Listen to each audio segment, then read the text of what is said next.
You made that decision and you're making that decision out of fear. It's a political calculation.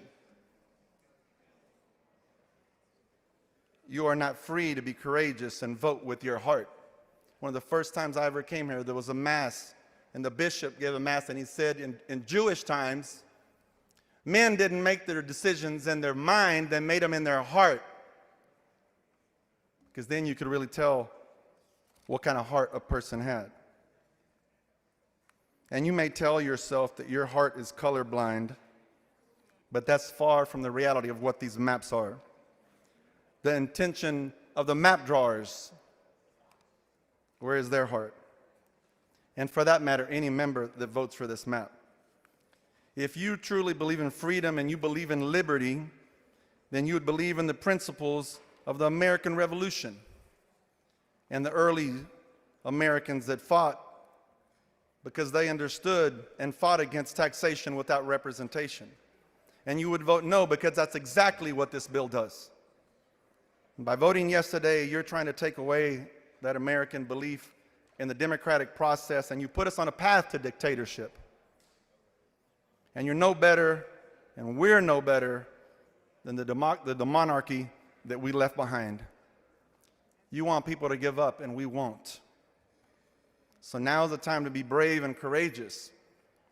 Now's the time to honor that pledge that we give every day that ends in justice for all.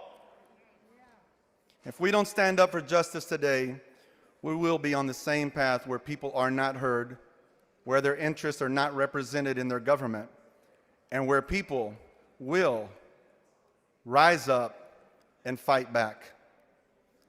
I will not give up on our trust in a pure American democracy because the Constitution is worth fighting for. The promises it provides are worth fighting for. The communities that we represent are worth fighting for. Para todos los que están escuchando en español, les digo, una honra que hay aquí en esta Cámara de Representantes es que empezamos todos los días con una oración. Y hoy el pastor dijo, hay que dar gracias por América. Hay que dar gracias por la América donde la gente, donde el pueblo es libre, donde la gente puede vivir. Y ese mensaje fue para todos nosotros, todos los diputados, que América debe de ser un lugar donde la gente, donde el pueblo escoge sus representantes, no una elección donde ya sabemos quién va a ganar.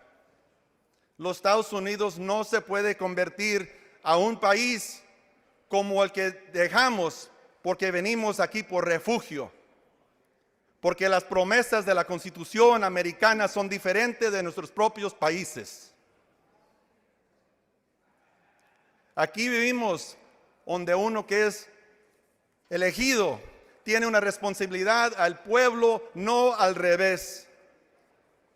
Y por eso le pido a todo el pueblo que ponga atención, que cuando ellos dicen que sus valores de ellos son más unidos a los de nosotros, esto y este rediseño de estas mapas es como nos quitan de la mesa que ya estamos. Nos quitan nuestras voces donde ya tenemos puesto, donde ustedes ya han votado por sus representantes, y con esta actuación de esta Cámara de Representantes nos dejan en silencio, nos quieren ver, no nos quieren escuchar, y ustedes son que va a hacer la diferencia y van a luchar para la democracia que merecemos. Por eso, miembros, les espero y les pido que voten no. Thomas, for what purpose? Mr. Speaker, I'd like to make a motion that all of the speeches that have been given would be reduced to writing and placed in a journal. Members, you've heard the motion. Is there objection? Chair is none so ordered. Chair recognizes Mr. Wu.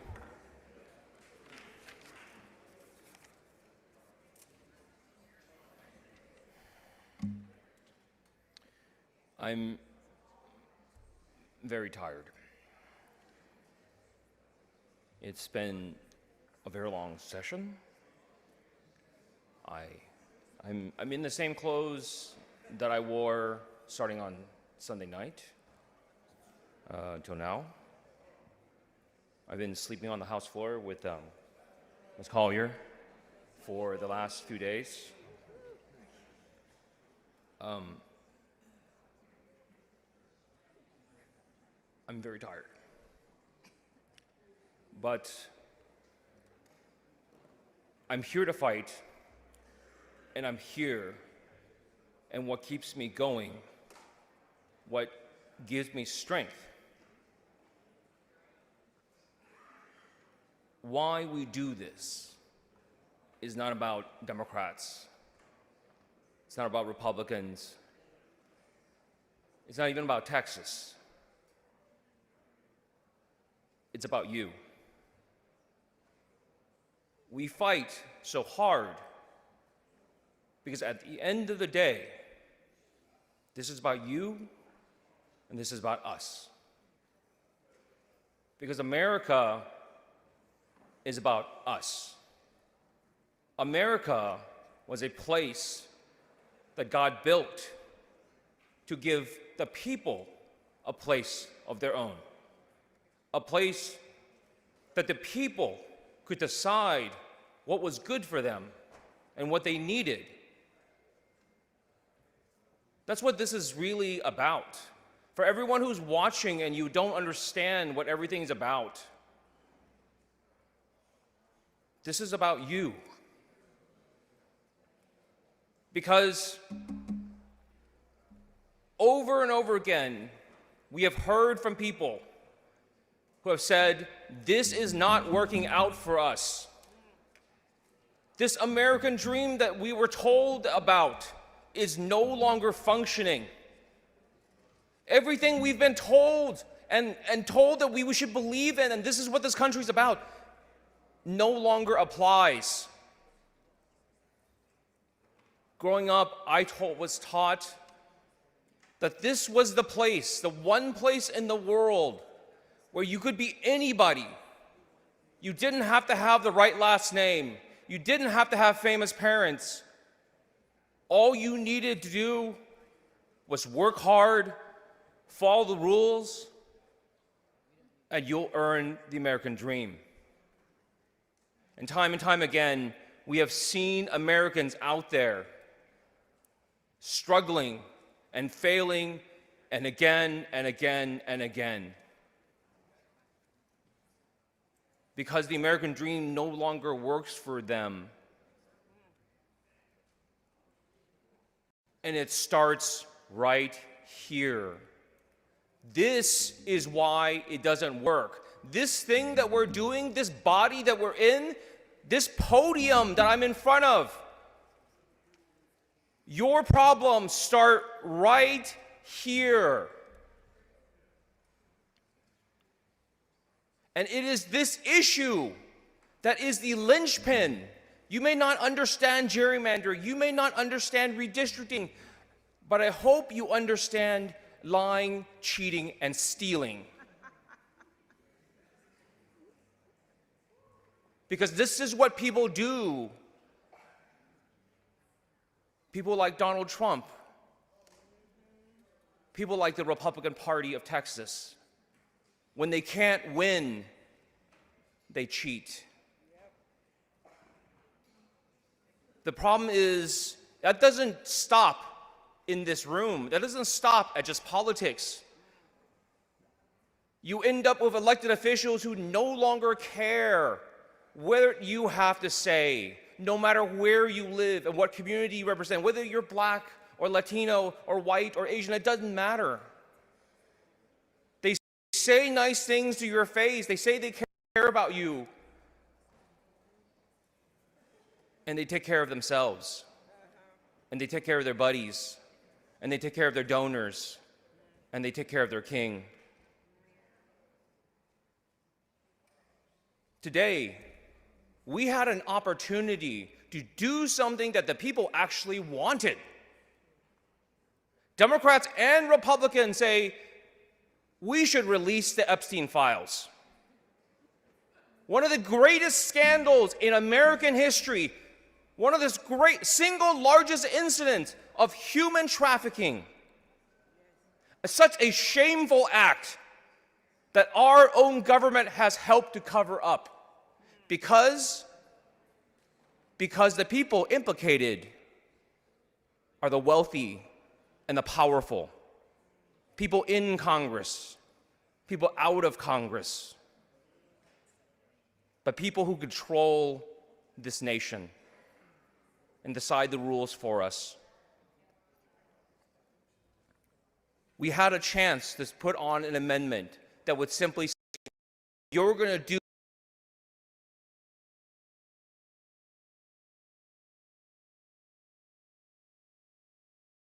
this despicable act while you hope no one is watching.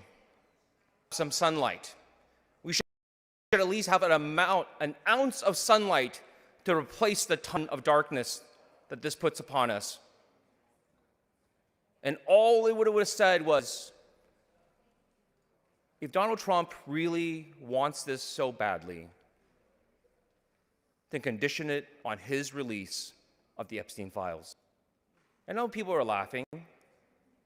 Mr. Vassoud, Mr. Kane, when they went up to argue their point of order, were giggling about it.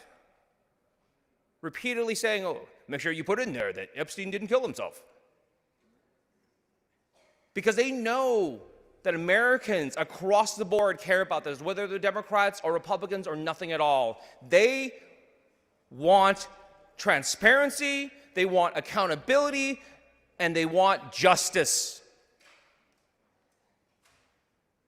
I remember when Republicans used to say, release the Epstein files. And we'd talk about how damning it was and how important it was. And all of a sudden, they really, really don't want to vote on it. So much so that they're willing to concoct a point of order for us to twist and bend our rules to get us struck down. That's fine. The people know.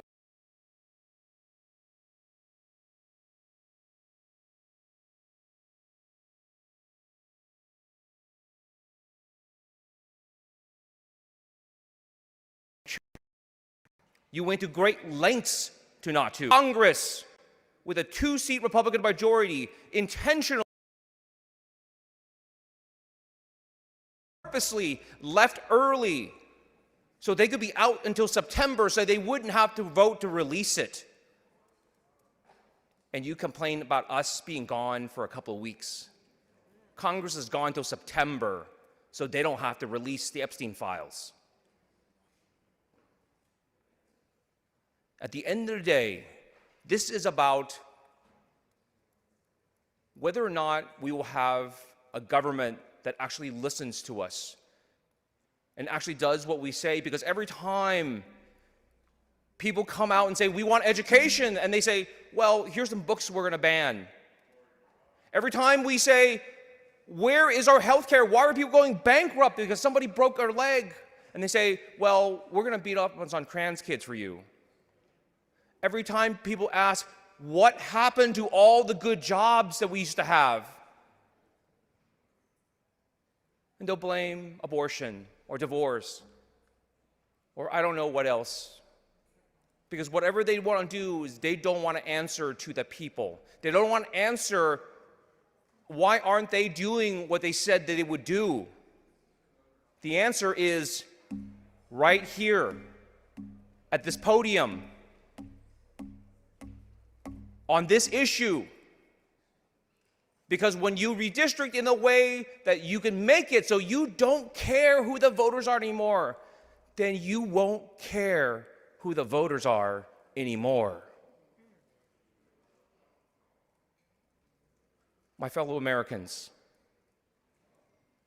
if you want to take your country back, if you want to go back to a nation that education actually provided a pathway to success, where hard work and following the rules actually meant something,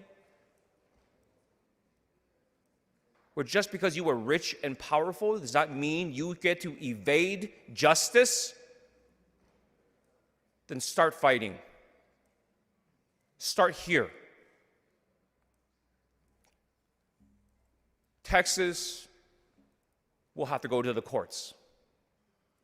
But California, New York, Illinois, Michigan, and many other states, look at what's happening here. Look carefully. This is the future, right here, if you do not act now.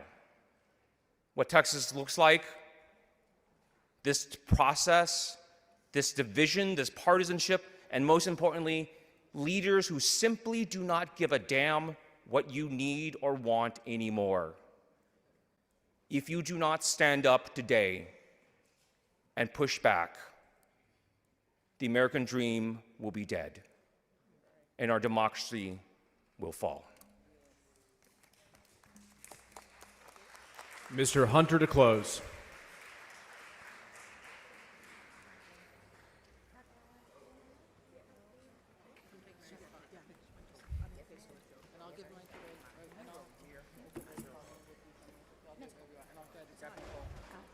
Mr. Speaker, Ms. Rose, for what purpose?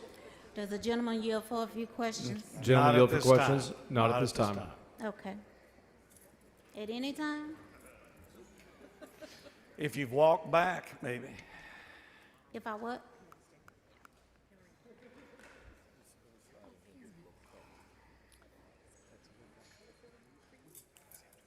Thank you, Mr. Speaker and members. I am going to address the body. I'm not calling people out by their names. We passed House rules that provided decorum, not shots at individual members and their names.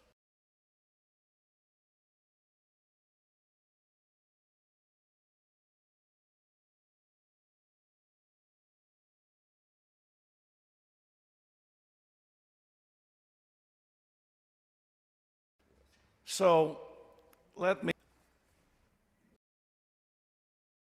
because congressional redistricting is allowed. Why are we here? One reason is the U.S. Supreme Court said the following. It says, we recognize that politics and political considerations are inseparable from districting and apportionment. To hold that legislators cannot take partisan interests into account when drawing district lines would essentially countermand the framers' decision to entrust districting to political entities. The law allows it. Now, we have just heard couple of hours from our Democrat opposition. And everyone that spoke was with the Democrat Party. I'm standing with Republican members. And what's wrong with Republicans standing up and Republicans stepping up and Republicans being honest, which you don't like, which is Supreme Court says we can use political and partisanship to do congressional redistricting. We will not agree on this issue. We will push forward as the votes have been all day long. The votes today have followed the Supreme Court, which is partisanship, preferential. And yes, we have a congressional plan. What's the difference to the whole world listening? Republicans support it, Democrats do not. And that's the bottom line. I've heard a lot of comments, and I will tell you, I don't take them personally. That's how and the reason I dress this way. These are tough issues. I feel like sometimes that I'm a piñata with no candy, just hit. But I respect all of you. We may not agree, and we won't agree on this issue. Absolutely not. But I do want to say this to my opposition. and you will not like this. I was told by a very long-time Democrat, South Texan, who said, "Todd, I want you to know I'm not a walker, I'm a stalker. And I will tell you I don't like walkouts. And you can tell me every reason in the world you did. But you left from 17 to 19 days. And most of the comments I've heard could have been handled, discussed, or mutually involved this House within that time period. You chose to leave, or some of you did. That's your choice. We chose to stay. That was our choice.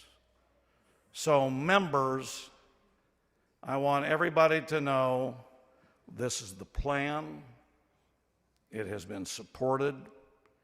It has council approval, and it absolutely should pass. And I want to thank the Republican members for standing with me. This may be one of the very few times, Dean Craddock, that we've had all of us up here together. And even though he's a good opponent, Chris Turner has now placed me into the old club with you over this particular bill. I'm glad to take questions. Mr. Speaker, Calling for what purpose? will the gentleman yield for questions? Gentleman yield for questions? You know, He yields for, Yes, I yes, Yield for didn't hear. questions. Okay, I didn't hear a correct answer. Chairman, are you aware that during slavery, blacks fled? Are you aware that during the slavery times, blacks fled? They ran away. I can't hear you very well. Are you aware that when there was slavery times, blacks fled? During the Nazi times, Jewish people fled. They fled their oppressor.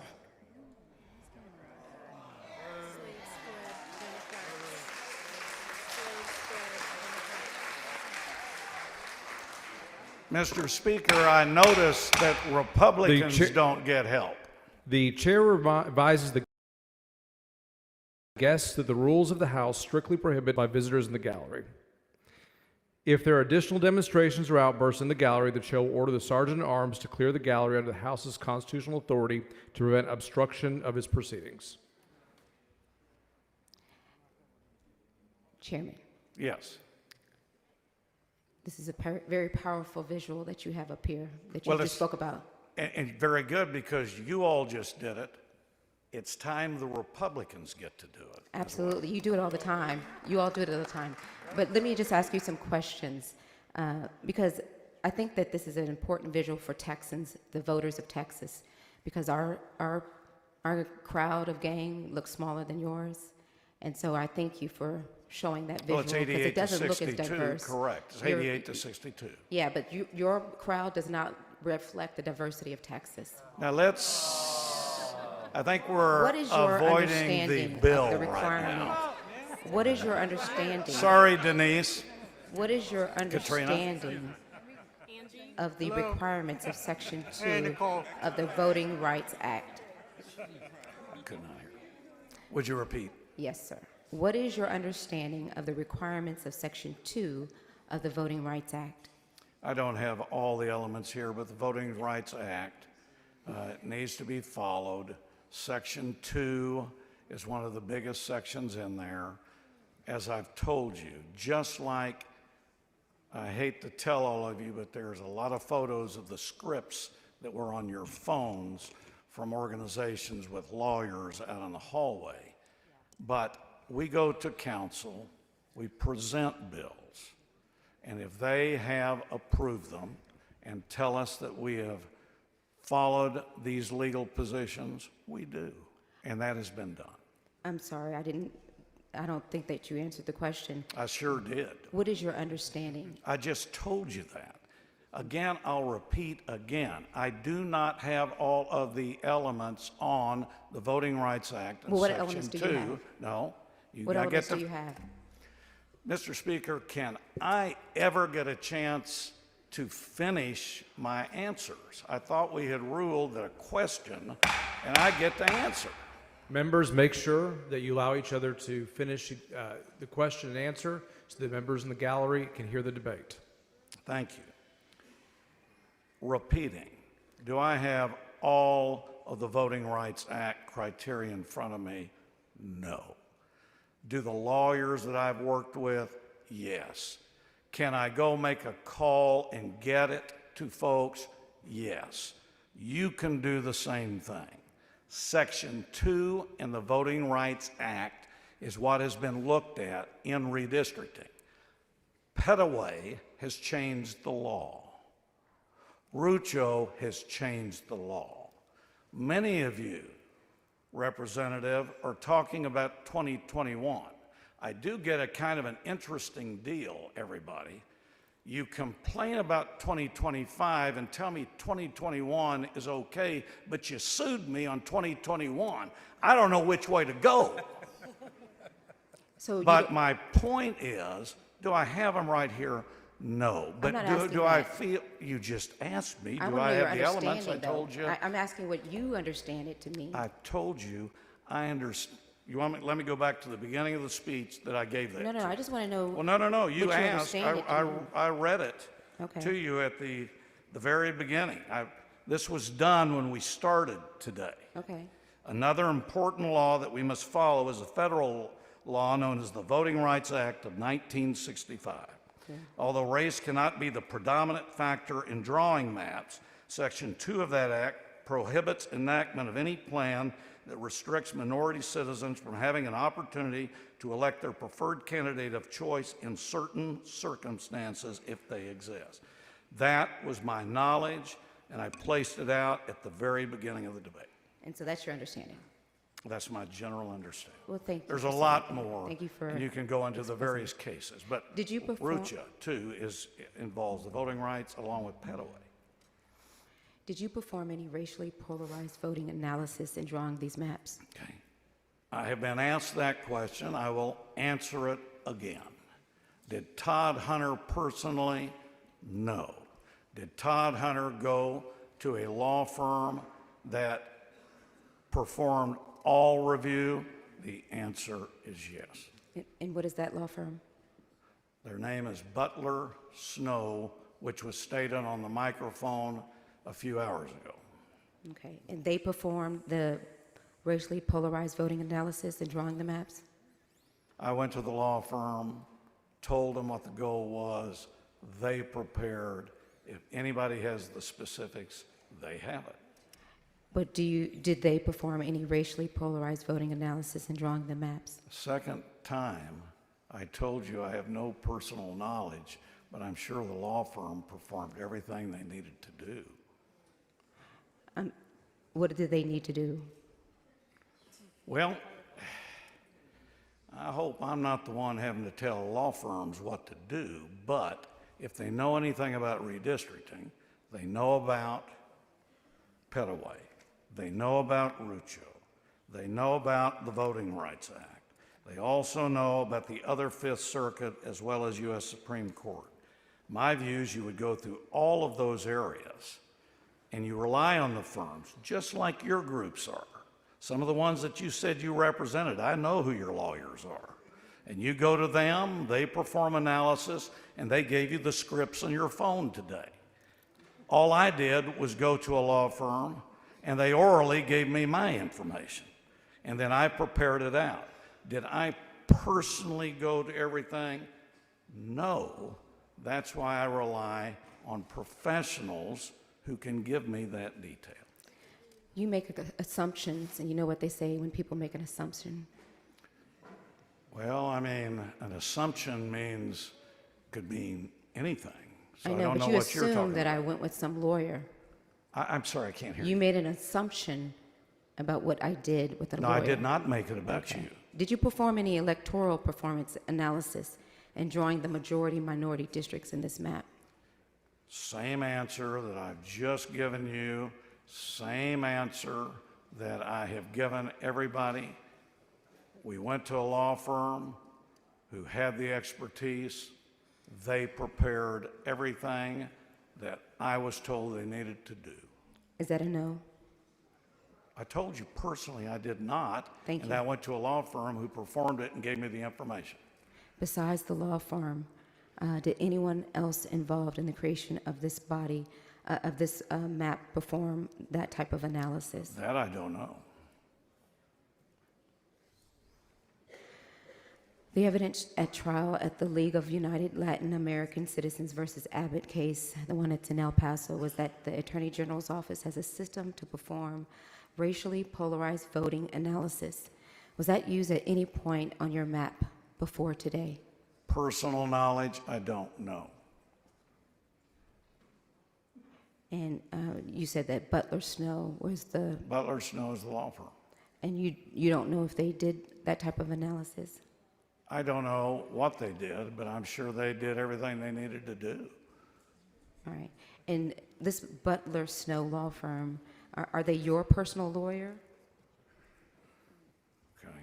As I explained earlier in the day, Butler Snow is a law firm that helped in 2021. Because you all sued us in 2021, they continue their representation of me. With congressional redistricting, they were engaged again, and then I was listed because I was already in an attorney relationship with them. So it continues from 2021 to today, but the answer is yes, they represent me. And do you pay for them with your No. own campaign money, or do No, you pay for I them don't with pay personal them. money? I don't pay them. Who pays for them? I don't know who specifically pays them, but there's a contract that pays the attorney relationship with me and others. So you, That's you- already been brought up in the committee hearings. Oh, I'm just asking.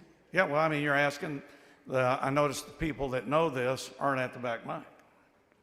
Well, there may be a lot of people who don't know a lot of things. Well, that's why we're So answering your the questions. 2021 I just want to know who you're getting all your feedback up there on your notes.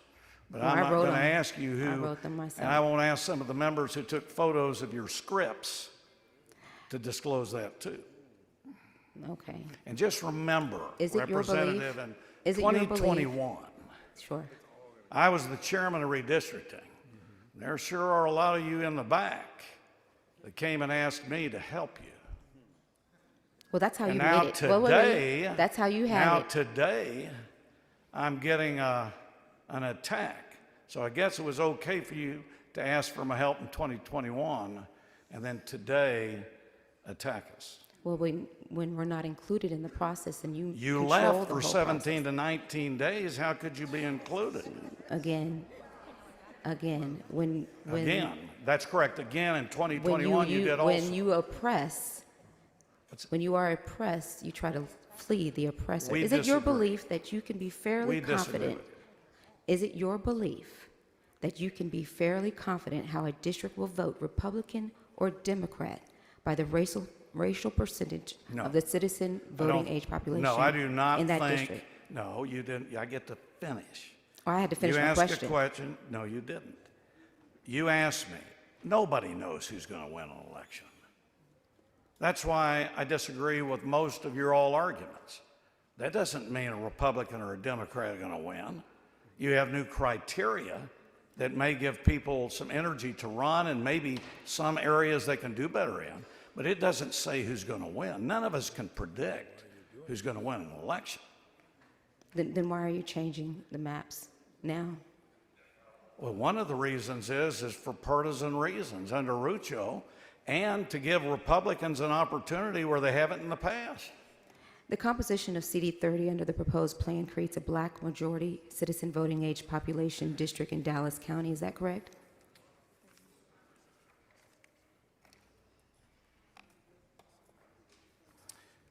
Congressional 30, to respond to you, the political performance is unchanged. There was no black CVAP in 2021. Now it is a black CVAP in 2025.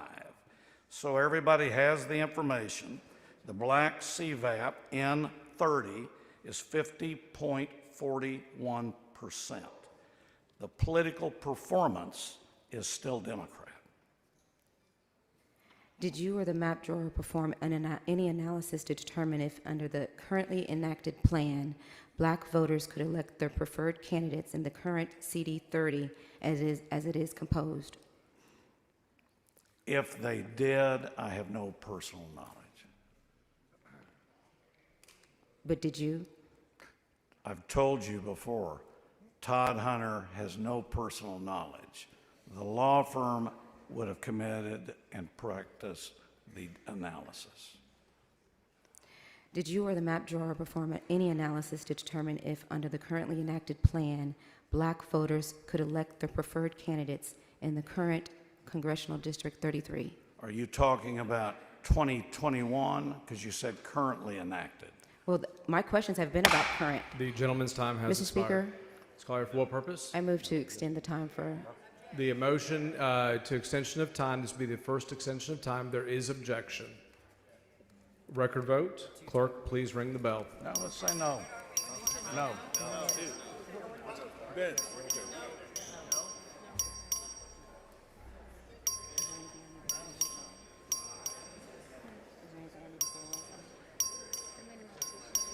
Just like 3 more.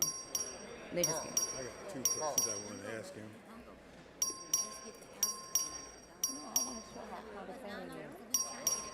Okay. Yeah. Have all members voted? They didn't extend it. 54 ayes, 83 nays. I The see they're motion for scared. extension of time fails. Move passage. The question occurs on passage to engrossment of House Bill 4. This is a record vote. Clerk, ring the bell. Mr. Representative Hunter voting aye.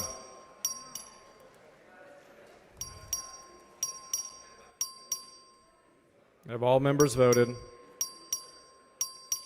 Have all members voted? 88 ayes, 52 nays. House Bill 4 passes to engrossment. Members, it is the intent of the chair to adjourn briefly to begin a new legislative day. The call remains in place and the doors remain locked. Mr. Guerin moves to the House adjourn until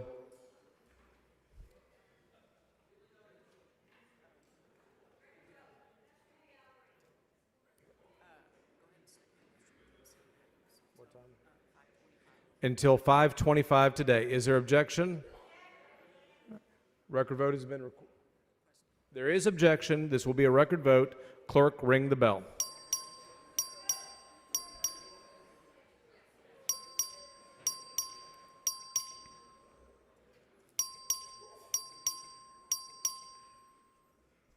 Have all members voted? There being 87 ayes and 52 nays, the motion prevails. And the House stands adjourned until 5:25.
The House will come to order. Members, please register.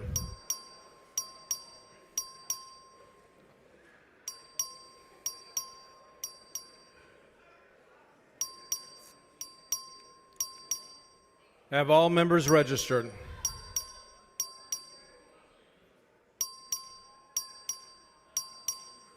Have all members registered? Being 138 ayes and 0 nay, or 138 present, a quorum is present. The following announcement, the clerk will read the announcements. The Select Committee on Disaster Preparedness and Flooding will meet today upon final recess or during bill referral period if permission is granted in room 1W.14 Agricultural Museum in a formal meeting to consider pending referred and committee business. Mr. Rosenthal, for what purpose? I'll wait for the HB4 author.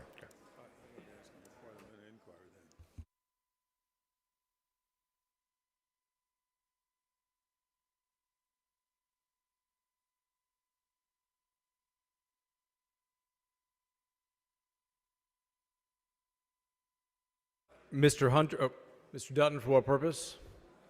Parliamentary inquiry, Mr. Speaker. State your inquiry. Has the bill passed now? On second reading. Yes. Does that mean it's passed? On second reading. It is not finally passed. So, parliamentary inquiry, Mr. Speaker. Mr. Dutton, state your inquiry. So, does the notice on call say final passage of the bill? Mr. Dutton, the call on the House, the motion made by the body was for final passage. And the note says final passage. I'm sorry? I'm looking at the note. I didn't see final passage on the note that people were given, the notice that people were given. Mr. Dutton, I cannot hear you. I'm sorry, Mr. Speaker. Parliamentary inquiry. State your inquiry, Mr. Dutton. One of the notices I saw about being on the call didn't say final passage.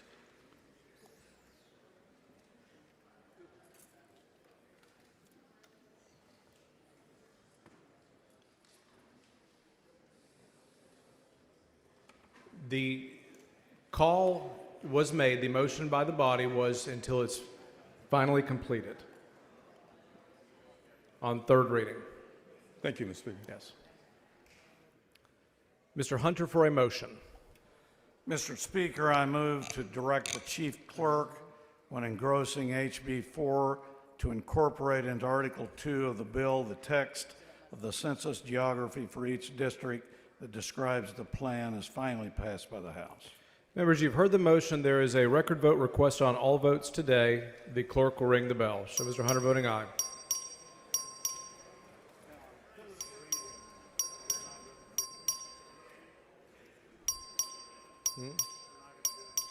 Have all members voted? Have all members voted? 89 ayes, 49 nays. The motion prevails. Chair lays out on third reading House Bill 4. The clerk will read the bill. HB number 4 by Hunter relating to the composition of the districts for the election of members of the United States House of Representatives from the state of Texas. Mr. Hunter to explain the bill. Thank you. Members, again, we are now on third reading of HB4, and I'll take questions. Ms. Rose, for what purpose? Mr. Speaker, would a gentleman yield? Gentlemen yield for questions? Yes. Thank Yields you. for questions. Okay. Yes, thank you. Hunter, Chairman Hunter, I just want to talk to you a little bit about coalition districts. Which districts in the 2021 map were coalition districts? I can't recall. What do you understand coalition districts are?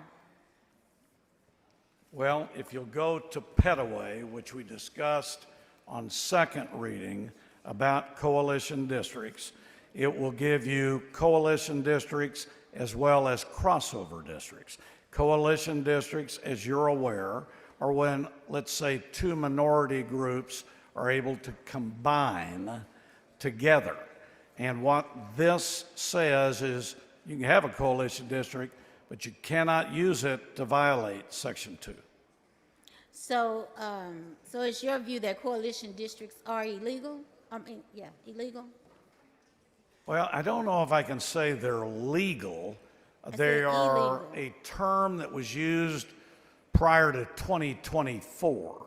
With the Petaway decision, I'm not sure exactly how they'd be legally categorized, but the terminology is still used. Okay. So which coalition districts did you dismantle in the map that you're passing? Well, I didn't go at coalition districts. I had the lawyers come up with 5 seats and enhance the Republican performance. And that's what we did. I didn't go at a coalition. I was looking at voter, basically citizen voting and voter age population. So while you were doing that, did it leave any coalition districts in the maps from 2021? That I don't know. I don't know. Okay. Thank you, Mr. Speaker. Mr. Rosenthal, for what purpose? Does the gentleman yield for questions? Gentleman yield for questions? Yes. He yields for questions. Thank you, Chair Hunter. Why was no public testimony allowed for this committee substitute plan C2333? I don't know because I'm not the chairman or vice chairman. Can you explain how the public input that was collected at the field hearings is reflected in this map Yes. that we have today? There was testimony on Austin to San Antonio, and there was discussion about how long it went in, why there wasn't more in one area or not. That's one of the areas that we've heard. We also heard at the several public hearings, and so that everybody knows there's a difference between compact and packed and cracked. And in those hearings, there was a lot of discussion of folks talking about it's better to be compact in the districts. Those variables were included, and I gave that information to the lawyers from the hearing. Can you explain why a map proposal was not made available to the public at the field hearings, the 3 field hearings that we had? No, I don't. It was made clear by both the House and Senate chairs that the map proposal was drawn by outside consultants through the Butler Snow law firm. Why wasn't the map available for the public to view and comment on at that time? So I didn't hear could you read the first part of your question? Sure. It was made clear by yourself numerous times today and in committee that the map proposal was drawn by outside consultants through the Butler Snow law firm. Why wasn't that map available for the public to view for those field hearings? First, just to clarify how you said that, Butler Snow, as we've talked about today, is the law firm. Yes. Whether the individual lawyers, they had consultants, I do not know that. Why it wasn't produced until after the Arlington hearing, is that what you're asking? I'm asking why it was not produced until after all of the public hearings. It wasn't Arlington the last public hearing? Austin, Houston, Arlington, yes. That I don't know. I was not asked to be the author of the bill until Tuesday after the Arlington hearing. I see, thank you. Why was public testimony limited to only 5 hours in each of the field hearings? I do not know because I'm not the head of that committee. Okay, so at the limit of possibility, which of course we can't operate at that, if you have 5 hours, a maximum of 150 people could speak if we were going in perfect order with no breaks, right?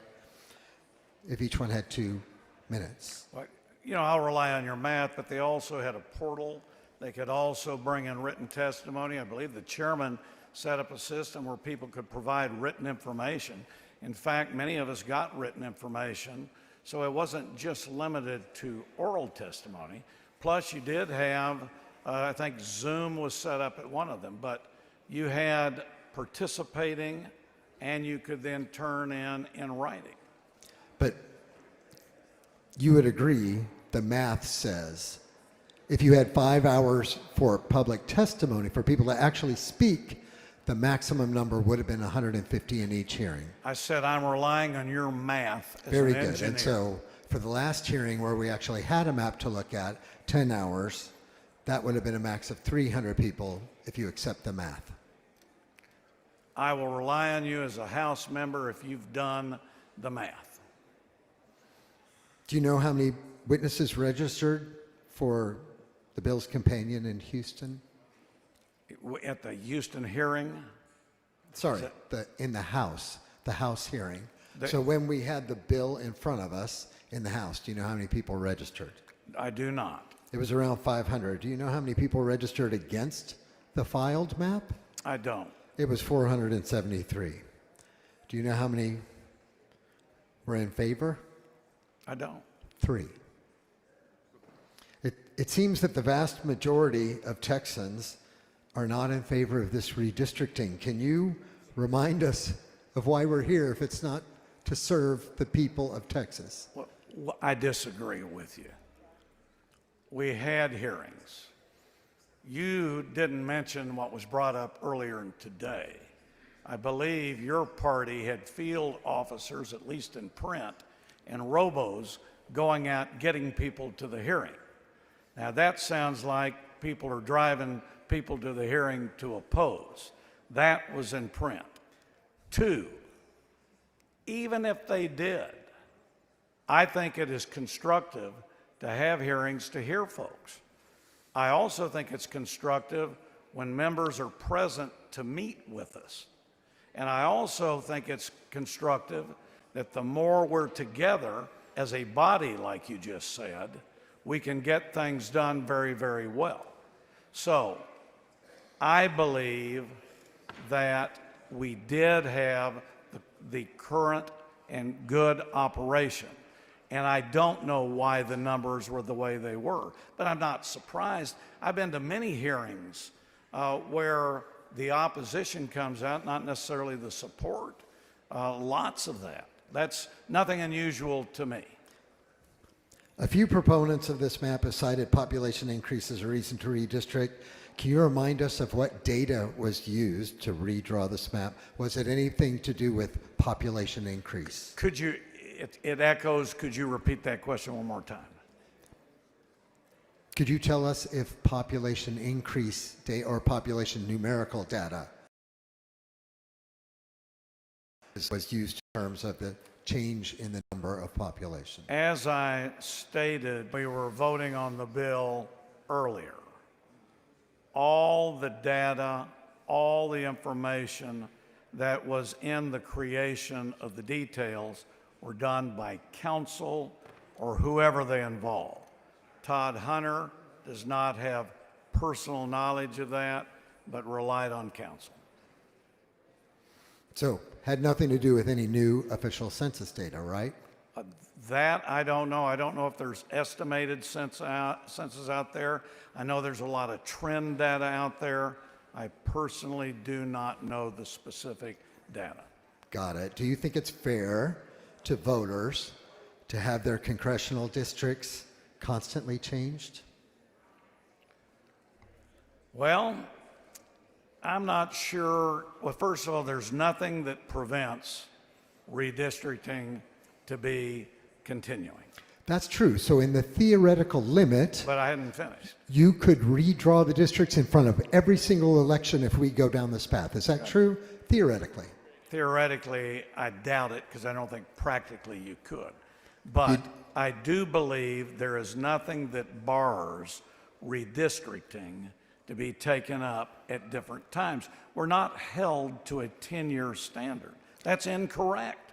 And just because you don't like it doesn't mean you're not able to do it.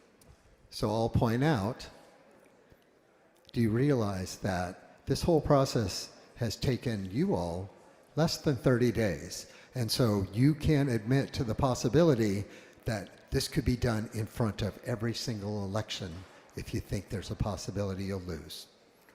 You know, what happens, happens, my Thank you, Vice sir. Chairman. I just don't know. Mr. Speaker. All for what purpose? Does the gentleman yield for a few questions? Gentleman yield for Yes. questions? He yields for questions.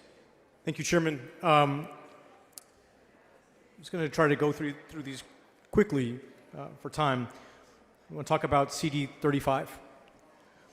What is the specific purpose of creating CD 35 with a Hispanic citizen voting age population of 51.6%?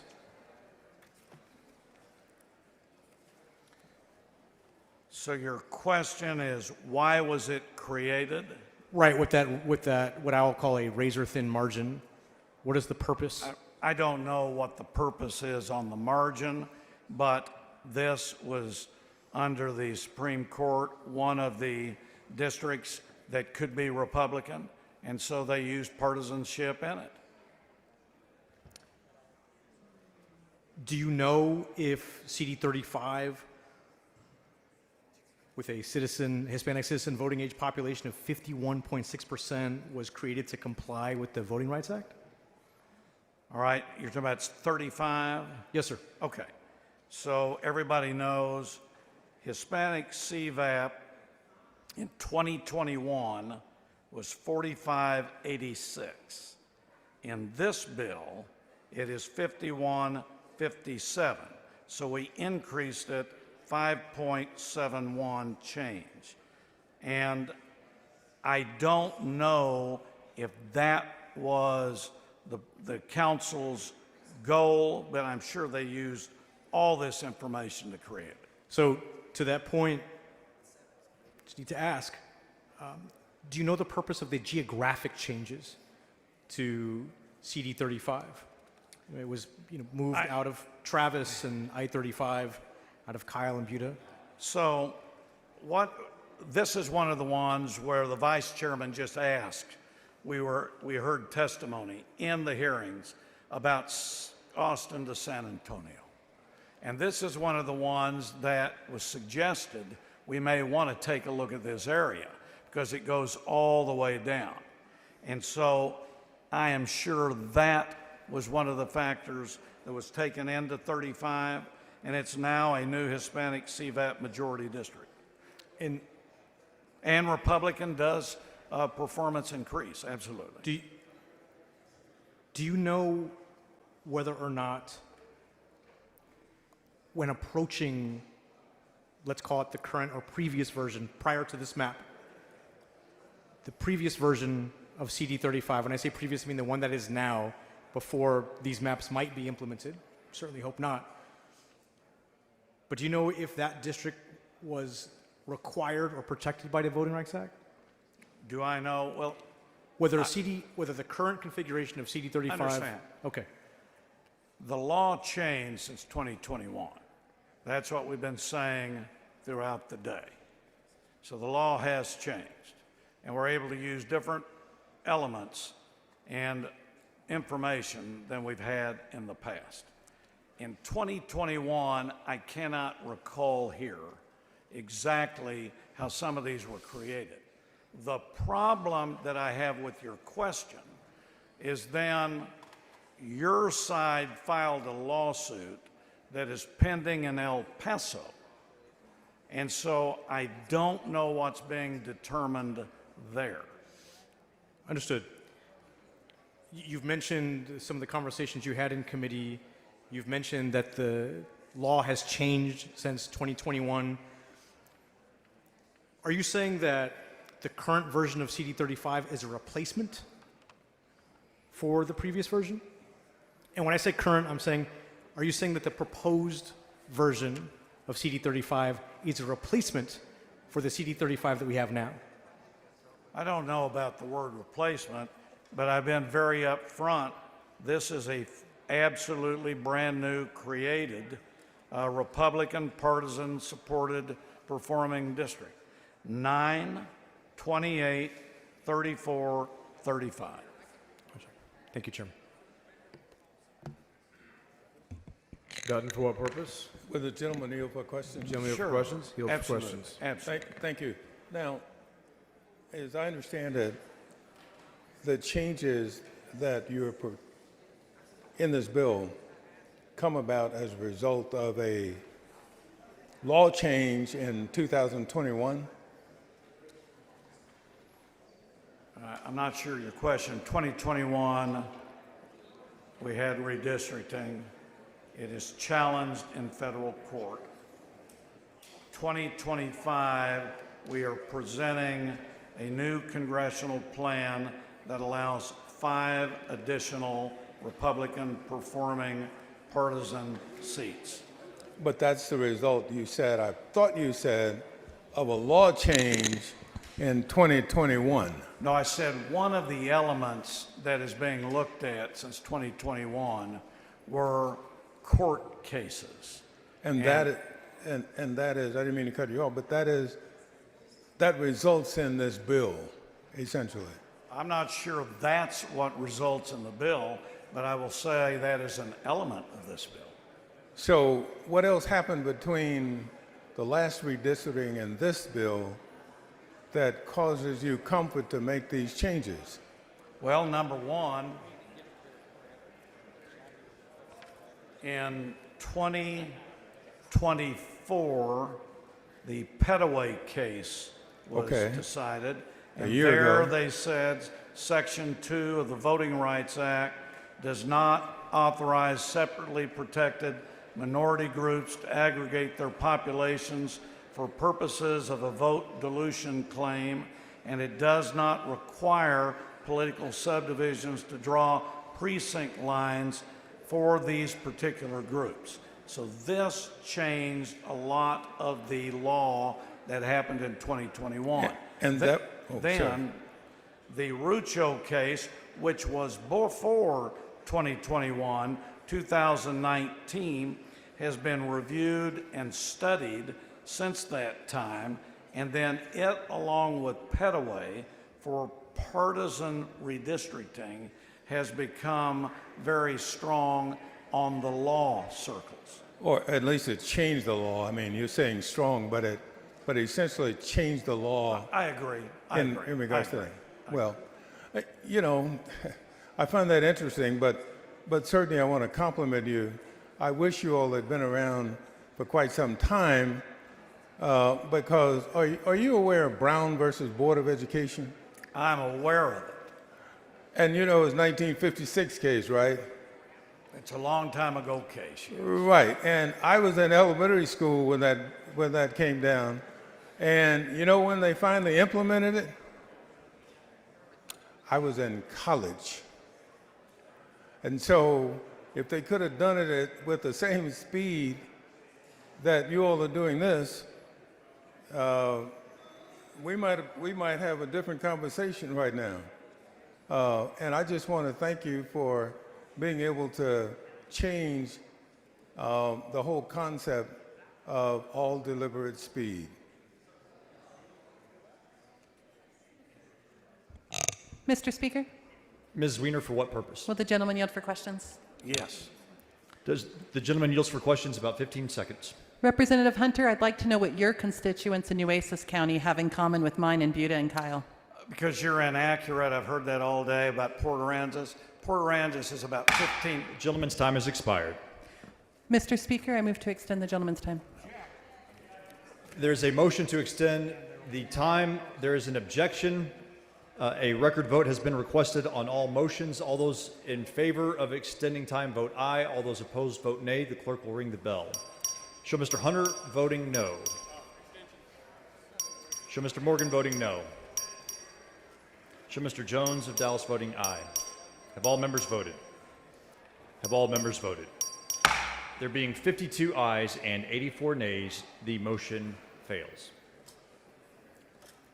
Mr. Morgan, for what purpose? Yes, I'd like to ask that all the conversation regarding House Bill 4 from the yesterday be reduced to writing. That includes Ms. Pearson, Ms. Hickland, and Mr. Spiller.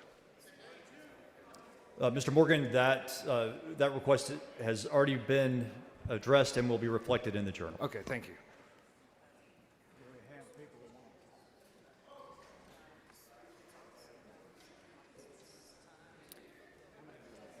The chair recognizes Ms. Gonzalez of Dallas in opposition. Mr. Speaker, Mr. Canales, for what purpose? to come and clean up the last request, can we just have all of it today, yesterday, every day regarding HB4?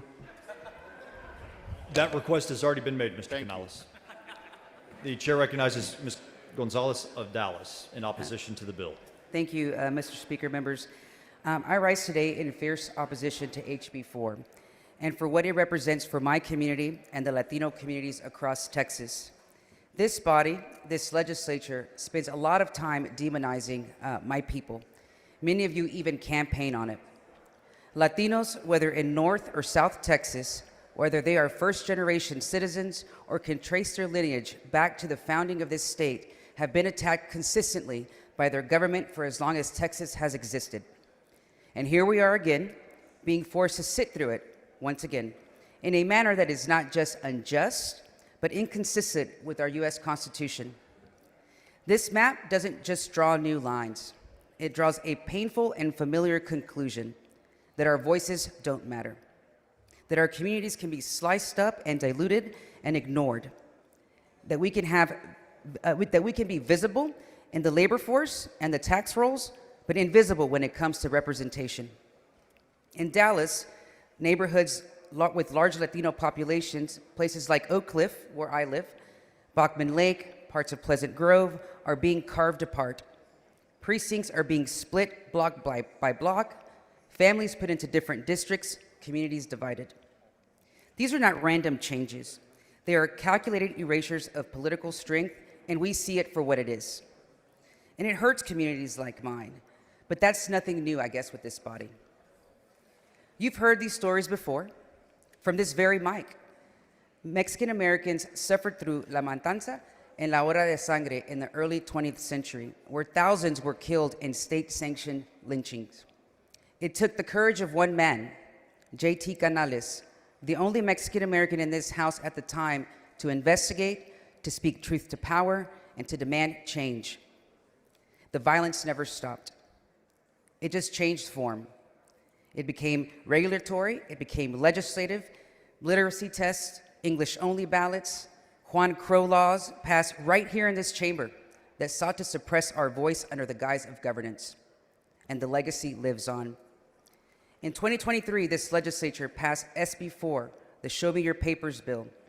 It encouraged racial profiling, it encouraged vigilante justice, it stripped away local control and allowed fear to settle like a fog over our immigrant neighborhoods. And just this year, families across Texas saw ICE detain and deport people who were American citizens. Again, American citizens, because of faulty records or because a brown face simply seemed suspicious. The result was the same: families shattered, communities silenced, trust destroyed. So today, when you present yet another plan to divide and weaken us through redistricting, understand this: we've seen this playbook before. Today we endure attacks that would have felt like home in the era before the Civil Rights Act and the Voting Rights Act. This state's history of racism, of violence, of shameful policy is important and relevant today because these policies become cultural norms and standards when our or my representation is limited or erased. We're being told again this isn't about race, that these maps are fair, that communities like mine are not being targeted. But when supporters of this bill come to this mic or the back mic or get on social media and say, we aren't demonizing anyone, or I love having Latinos in my district, I want you to remember the words spoken by their own party's chosen leader, the same man that they openly support. Quote, I don't know if you call them people in some cases. They're not people. They're poisoning the blood of our country. And members, that's not neutrality. That's not accidental. That's a narrative. And it's the same narrative that justifies cracking apart Latino neighborhoods in Dallas so that their political power won't grow. It's the same narrative that tells us our concerns don't matter, that our voices are too loud and our representation is optional. But we aren't going anywhere. We will keep telling the truth, we will keep calling out injustice, and we will remember what you do here today because history will remember it too, and all eyes are on you. I oppose this map, I oppose this process, and I oppose what it says about the value of Latino lives in the state of Texas. I urge you to vote against this rigged map. Thank you.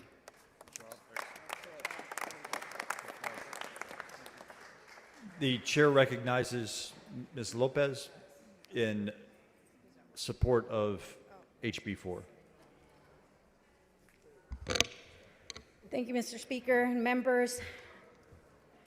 I'll make this short and simple. I'll speak in Spanish and in English. So today, I just want to come to you as someone from the Rio Grande Valley, myself in South Texas. I am in support of this bill. I think it's good for Texas and it's good for South Texas as well. Mr. So, Speaker? in Spanish. Ms. Gomez, for what purpose? Would the gentlelady yield for questions? Does the Not at this gentlelady yield moment. for questions? Not at this time. So, se oye hablar mucho del Rio Grande en el Valle. Yo soy del Rio Grande. Yo también dejé el Partido Demócrata. Este mapa es bueno para Texas, es bueno para el Valle, y apoyo este mapa como hispana. Thank you, Mr. Speaker. Mr. Speaker, will the gentlelady yield for questions, or does she flee? Ms. Gomez, for what purpose? Will the gentlelady yield for questions, or does she flee? The gentlelady has yielded the front microphone. The chair recognizes Ms. Rose in opposition to HB 4.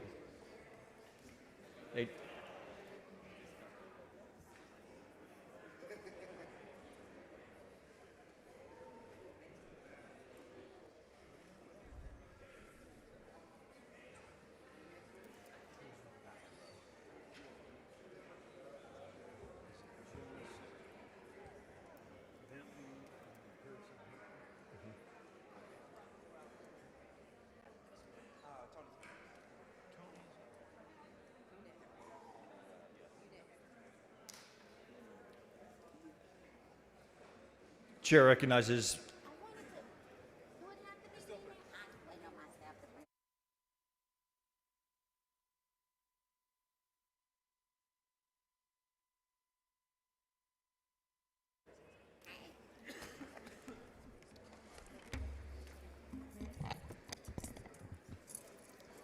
Thank you, Mr. Speaker. Members, we're about to vote on these new congressional maps, and the maps do not seek to make our districts more balanced or fair. What it does, and it's not about voters. These maps are about silencing communities. It was designated that way. These maps before us diminish the voting power of Black and brown communities who have fought for generations for that access and that power. Our parents and grandparents sacrificed so that we could have a voice in democracy, so that our neighbors, our churches, our schools, our business, all could be represented in this chamber. And I know that may be foreign to you all, especially to those who are talking while I'm talking, because you don't care, but there have been sacrifices made. Just because you may not have had to have those sacrifices and you all can't relate to them, we know that sacrifices have been made. And yet, we are here watching those voices be carved up, diluted, and diminished. This is not about lines. This is about lives. When you take away representation, you take away agency, you strip people of their power to fight for health care in their communities, you silence their ability to demand quality education for their children, and you weaken stances to secure good jobs, fair wages, and safe neighborhoods. For generations, Black and brown people have contributed to the state of Texas. I know you all don't believe that. This building that you're sitting in, I hope you all know who built it. For generations, again, Black and brown Texans have contributed to the prosperity of this state.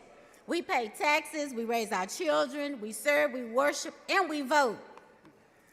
The message of these maps is clear, that our voices are inconvenient, that our growing strength is something to be contained rather than celebrated. Let me say this plainly. Representation is power. When you deny our representation, you deny us power. You deny us dignity. We are denied the promise of Texas. History is watching us. And I hope you're proud of this part of the history that you will be known for. I will not stand by silently while the progress of generations who have struggled for it to be erased with a pen of a stroke, with the stroke of a pen. Fair maps are not just about politics. They are about justice. They are about equity. They are about whether Texas will be a true state that belongs to us all. Thank you, Mr. Speaker. The chair recognizes Ms. Pearson to speak in favor of the bill.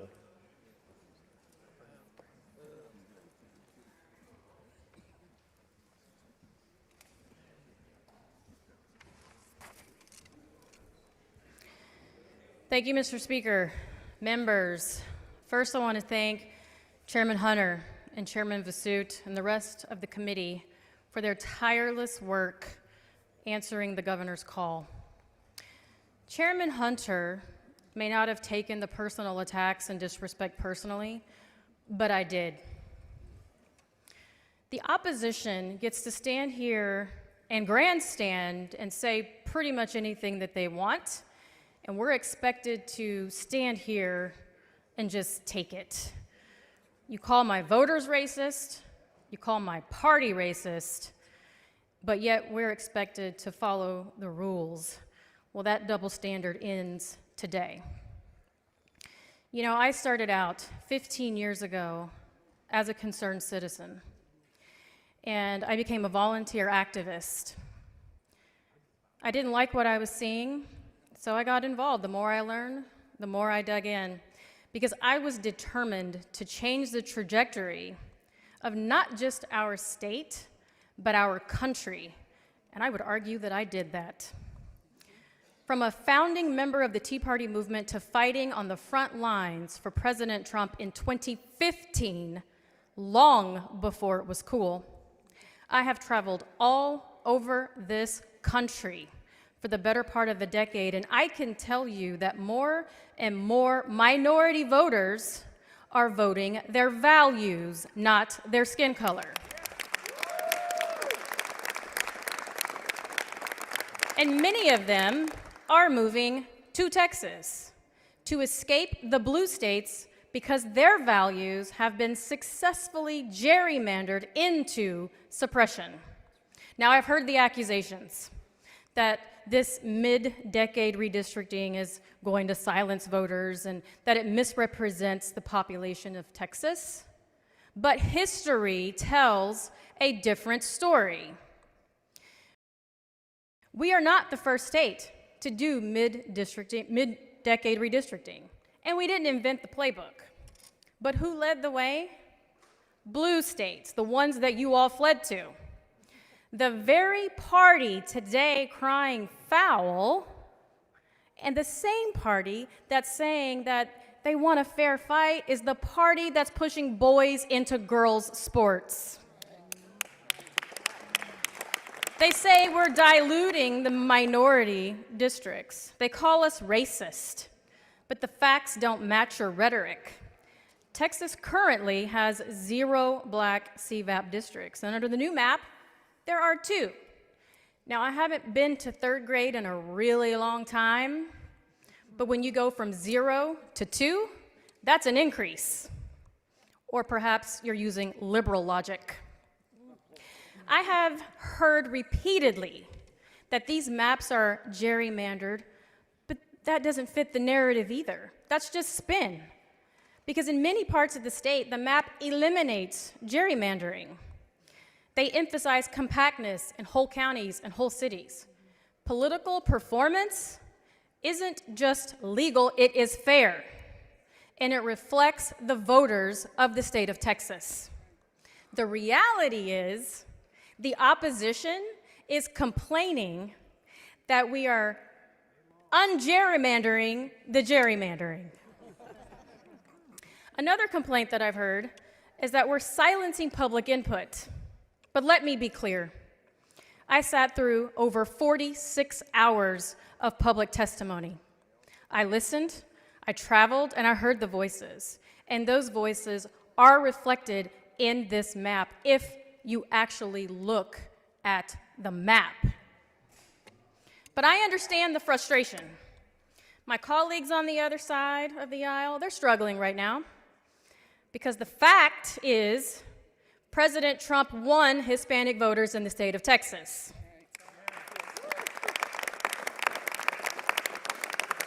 I get it, you don't like that. And to address my colleague earlier who asked the chairman if he knew that blacks fled during slavery, well, they did, and they fled to Republican states. Another fact, in 2024, Democrat lost. President Trump won big. So you're upset, and I get it. You're losing at the ballot box, but you will not silence the majority in the state of Texas. You can throw your tantrum, you can leave, you can run, and you can ignore the will of the rest of the voters. But it's honestly time to pick a new narrative. The racist rhetoric is old. It is seriously stale and long overplayed. Newsflash. Democrats do not own minorities in Texas. The South lost. There are black and Hispanic and Asian Republicans right here in this chamber who were all elected just like you. Republicans are the majority. So it's not the people of Texas who are racist, it is you. All of these speeches on victimization and this toxic white guilt that I've had to suffer through my entire life, I'm sick of it. The people of Texas have spoken. We have the majority. President Trump flipped 11 out of 18 counties on the Texas-Mexico border. The people of Texas are sick of the rhetoric as well. He doubled his support from 2020, so political performance is the driver. You lost. Get over it. I urge my colleagues to vote in favor of HB4. Removing gerrymandering is the right thing to do. Increasing minority representation is the right thing to do, and it more accurately reflects the values of Texans. This is long overdue, and we owe it to the people of Texas. Thank you, Mr. Speaker.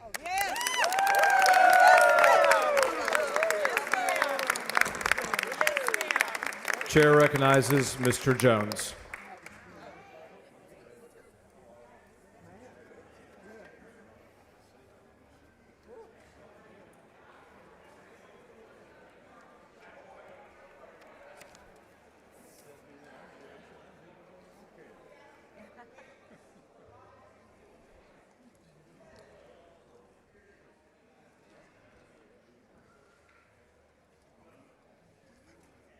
Thank you, Mr. Speaker. Members, I stand in opposition of HB 4. I have written remarks, but these remarks come straight from my heart. The question I want to ask as we prepare for a final vote on this bill is that, is it worth it? Is it worth it to once again ignore the will of countless Texans saying no, we don't want this. Let's focus on flood relief. Let's increase access to health care. Let's provide funding for our public schools. There are still bodies being recovered from the flooding, but we are here focusing on maps. Not flood relief, not returning the bodies to loved ones, but racist maps, not Texans. During the first call special session, we had 2 weeks to focus on providing flood relief, in which we had no bills on the floor regarding this topic. Not until Democrats broke quorum did a bill magically pop up as the right appealed to its base that Democrats were not doing their job. Even after leaving, my colleagues on the right had the executive power to provide funding for that flood relief at any time, and all it would have taken was a signature by the governor. During the quorum break, I watched my colleagues. I watched you call us liars and instruct your people to go get them. Funny thing is that they found us before the FBI and the state troopers that the speaker claimed was doing everything they could to find us. Some of my colleagues even made it a little easier with their posting. Republicans in this chamber and in the shadows of social media threatened us, shared our home addresses, and even threatened our lives with bomb threats. I watched you all, and let me tell you, my people, black people, fought too hard for this right to vote. And if you know me, you know I do not play political games with y'all in this body, because I know the work we do on this floor speaks life and death into communities across this state. I leave the political games to the ones of you who are setting up your campaigns to run for these new seats. Another power grab on the backs of black representation. People put under surveillance by the FBI. People who had militias formed against them by their elected leadership. Who had to work in a system that changed the rules when they didn't get their way or listen to the will of the people. Doesn't that sound familiar today? I'm not going to make this speech super long because most of the members have already turned their ears off to Texans. I will say this: remember this day, Texas. Remember the meetings you had with members when they could say nothing but "I'm sorry" behind closed doors, but be complicit in allowing a dictator to take over our nation. That's not the United States, and that sure as hell is not Texas. To close, I will ask this, Mr. Speaker, members. I hope you are proud of your policies and how they serve Texans. Is it worth it? You're the ones who have to sleep at night. Chair recognizes Ms. Hickland.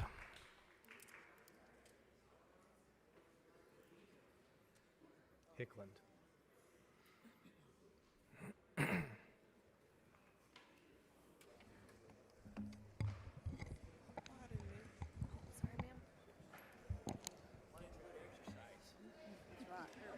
Mr. Speaker, members, I am in favor of this bill.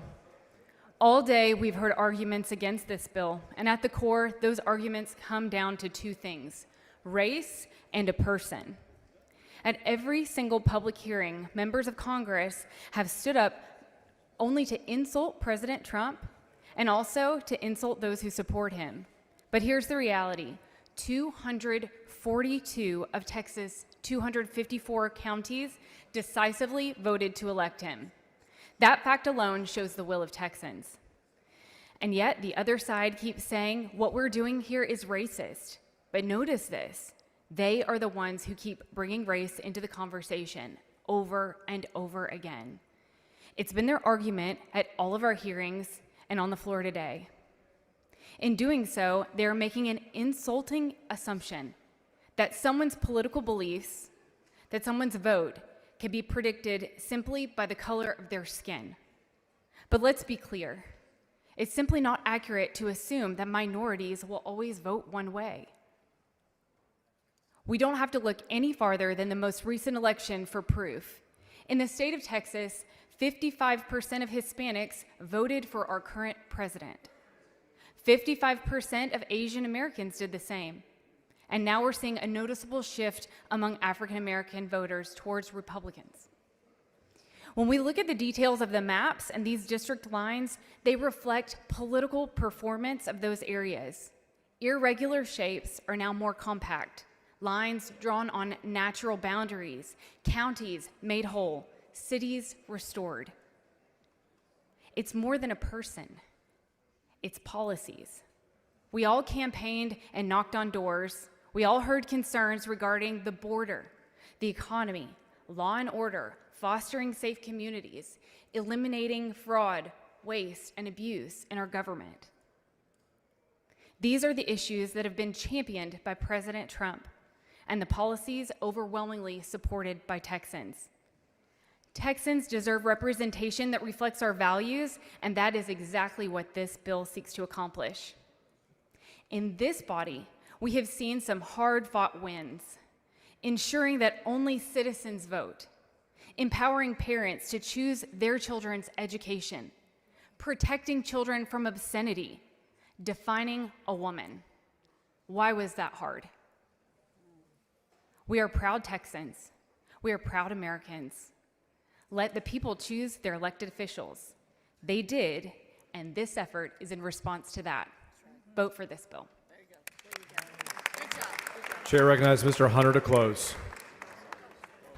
Members, move passage. The question occurs on final passage of House Bill 4. This is a record vote. Clerk, ring the bell. There's Hunter voting aye. King voting aye. Have all members voted? Have all members voted?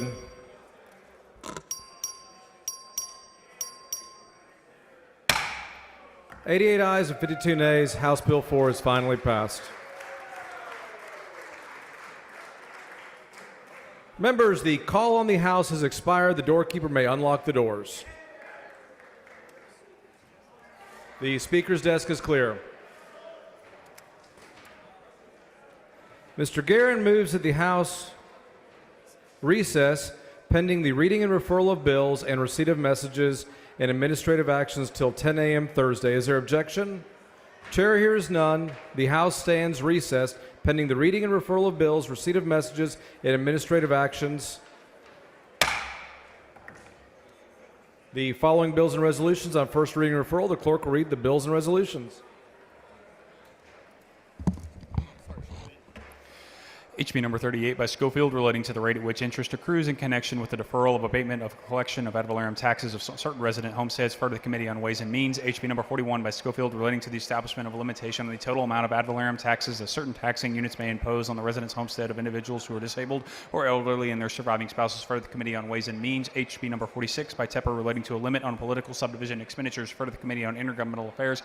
HB number 47 by Tepper, relating to the authority of a property owner to obtain an injunction restraining the collection of ad valorem taxes by a taxing unit if the taxing unit adopts a tax rate that exceeds the voter approval tax rate and subsequently takes action that constitutes a material deviation from the stated purpose of the tax increase. Further, the Committee on Ways and Means. HB number 49 by Tepper, relating to the restrictions on the use of certain ad valorem tax revenue for the payment of public securities. Further, the Committee on Ways and Means.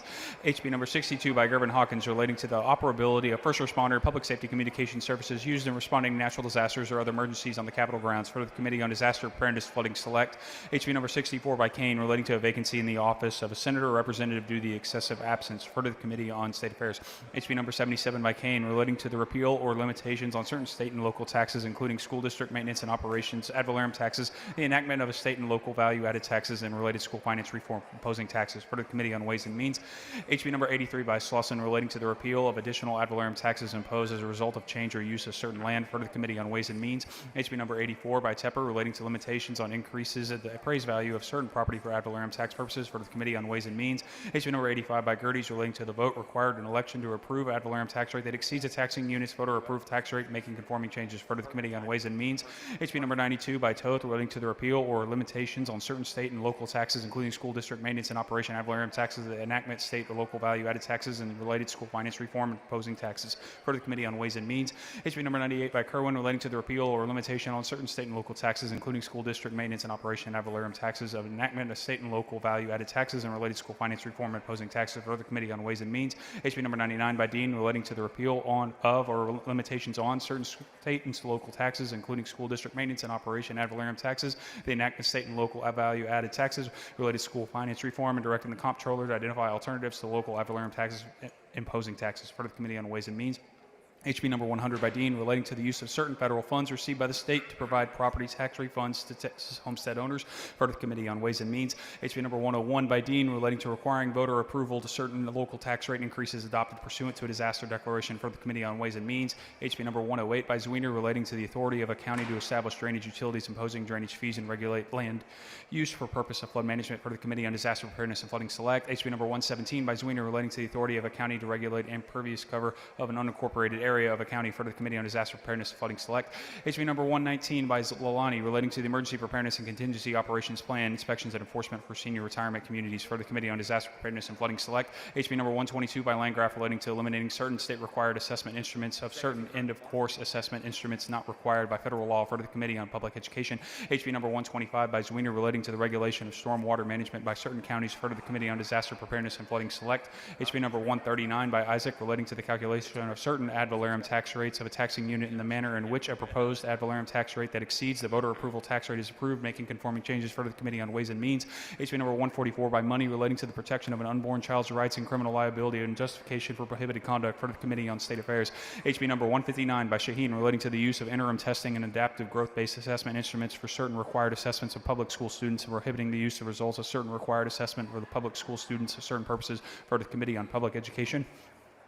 HB number 165 by Metcalf relating to the management and removal of vegetation and debris by certain electric utilities referred to the Committee on State Affairs. HB number 174 by Hicklin relating to the prohibition of lobbyist representation for political subdivision and private entities referred to the Committee on State Affairs. HB number 176 by Hicklin relating to the repeal of provisions providing the calculation of unused increment rate and the use of rate in calculating certain ad valorem tax rates for the Committee on Ways and Means. HB number 177 by Hicklin relating to the calculation of certain ad valorem tax rates of a taxing unit in the manner in which a proposed ad valorem tax rate that exceeds the voter approval tax rate is approved, making conforming changes for the Committee on Ways and Means. HB number 178 by Hicklin relating to the efficiency audits for certain political subdivisions for the Committee on Ways and Means. HB number 181 by Gerdes relating to the limit on municipal and county expenditures for the Committee on Intergovernmental Affairs. HB number 182 by Flores relating to the participation by flood-prone counties in National Weather Services for Storm Ready program for the Committee on Disaster Preparedness and Flooding Select. HB number 183 by Bella Montgomery relating to an exemption from ad valorem taxation of